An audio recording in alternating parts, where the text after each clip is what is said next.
Not everyone rides off into the sunset and lives happily ever after. Sometimes relationships end, and sometimes they end horrifically. That's what this level of the Best in Horror Countdown 2023 through 2024 is all about.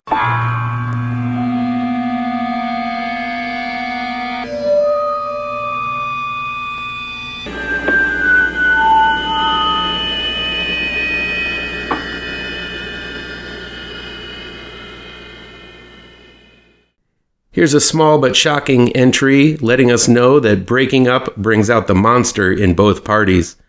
Number 14 is Do Not Disturb. It was released on November 21st, 2023, and is available on demand and digital download from Dark Star Pictures. It's directed and written by John Ainslie.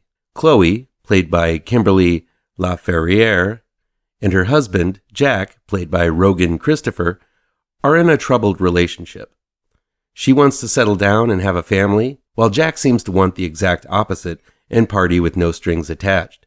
The two are on a vacation/honeymoon of sorts, and when they encounter a man on the beach whacked out of his mind on drugs, the man throws all of his drugs at the newlyweds and then wanders into the ocean. Wanting to have a good time on the vacation with the promise of settling down into a quieter life afterwards, the couple decide to take the peyote and other drugs they have found. This experimentation opens up deep-seated aggressions and other unbridled behavior involving sex, more drugs, partying, more drugs, murder, more drugs, and even cannibalism. Do Not Disturb is only the second film from writer-director John Ainslie after his debut with the subversively terrifying The Sublet. Do Not Disturb plays out like a horrifying version of The Hangover as the couple wakes up from their drug binge to find out that they have done some very awful things while blacked out and under the influence of multiple types of drugs. While under the influence, the couple reveal some ghastly things about each other, making it all kind of hard to actually like these morally ambiguous protagonists. Though I wouldn't call Do Not Disturb laugh out loud funny, the lengths the couples go on their binges and the following cleanup of their debauchery grows to insane levels by the end. Seeing this seemingly normal couple whittled down to primal urges, grunts, and barbaric acts guarantees you'll walk away from this horrible honeymoon scarred and traumatized. Both leads do a great job playing polar opposites who definitely should not be together. Rogan Christopher plays a complete schmuckola in Jack, who is overly aggressive, looking for a fight in any crowd, looking to party instead of thinking, and willing to use Chloe's trust to his own benefit. Jack is a true piece of shit, but Christopher plays that piece of shit believably and not cartoonishly. Kimberly LaFerriere is wonderfully nuanced as a woman pushed to her breaking point with her relationship with her immature husband. She wants to negotiate with him in order to get the level of commitment and maturity she needs, but like so many women, she obviously has chosen the wrong horse to put her money on. She wants to still be seen as a fun person and goes along with Jack on his drug binge, but every time she tries to trust him, he ends up being more of an asshole. Seeing LaFerriere juggle these complex emotions is the most compelling conflict they face and drives the entire film. LaFerriere is also somehow able to pull off sexy as she sinks her teeth into a wriggling human being and tearing out a chunk of flesh. Now that's some range. While the scope of Do Not Disturb is small, as the bulk of it takes place within one blood-spattered hotel room, the emotions and themes about relationships make up for it in size and scope. The two leads are able to speak volumes about the give and take necessary for a healthy relationship by showing everything one shouldn't do to a partner. The gore is quite nauseating and feels pretty real, though I don't know if this couple would be able to tear off an arm at the shoulder. Then again, once the blood is tasted, one can argue that this becomes sort of a Wendigo tale, where the humans devolve into ravenous and ferocious animals, and who knows what kind of devastation a feeding frenzy like that can do.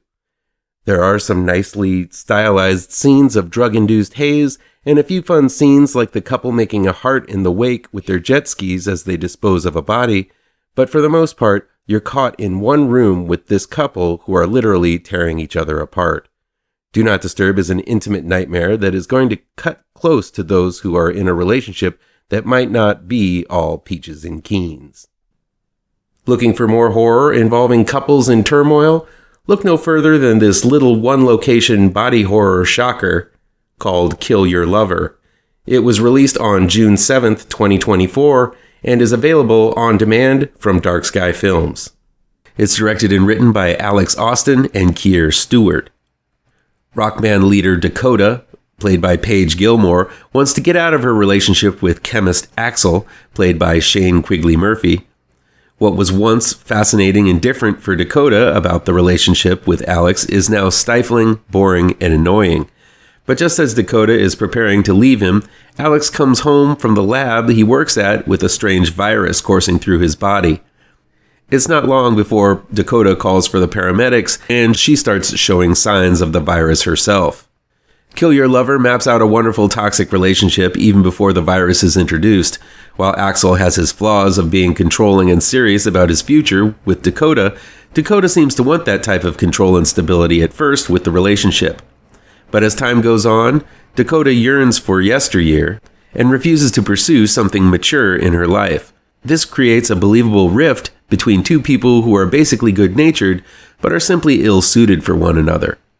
I liked how Kill Your Lover doesn't take the easy way out and make one of the characters utterly reprehensible, instead choosing to develop two characters that are much more believable and relatable. Actors Paige Gilmore and Shane Quigley-Murphy do a wonderful job of fleshing out these two tragic characters. Again, they make the relationship human instead of romanticized and try not to act like cliched good and bad people. In doing so, you alternate between liking and loathing these characters as the movie goes on. Kill Your Lover gets quite gory. The virus is sticky and gross, growing from the body as thick black veins, not unlike the symbiote creature from the Venom films. The film does a good job of highlighting the body horror of some kind of invasive malignancy slowly taking over the body like a cancer. But this infection is the metaphor for a toxic relationship here, and it doesn't hold back in driving that point home as both become vicious and brutal to one another for one last battle. What also impressed me was the fact that mostly everything in the film takes place in one small apartment between these two unfit lovers over the span of one afternoon. Sure, there are all kinds of flashbacks revealing crucial details about this couple, but for the most part, this is a small film made to look much bigger from the big performances and strong effects. Kill Your Lover is an uncomfortable watch, not only because of the gross-out body horror effects, but because it may be too on the nose for those of you in not-so-good relationships. If that's the case, get out now before it's too late. Still, Kill Your Lover is good at pointing out the bad parts of human relationships. Once again and always, feel free to agree, disagree, or how about you play along at home and give me your own picks for your favorite horror movies. It's October, so let's talk horror. Come back tomorrow for the next level in the Best in Horror Countdown. Be sure to hit all of those pertinent bells and whistles down below, and you'll never miss a post. Happy Halloween, folks. Please do me a favor and punch that like button down below. Share this video with all of your social media addicted pals. Click subscribe to this channel and ring that bell for notifications.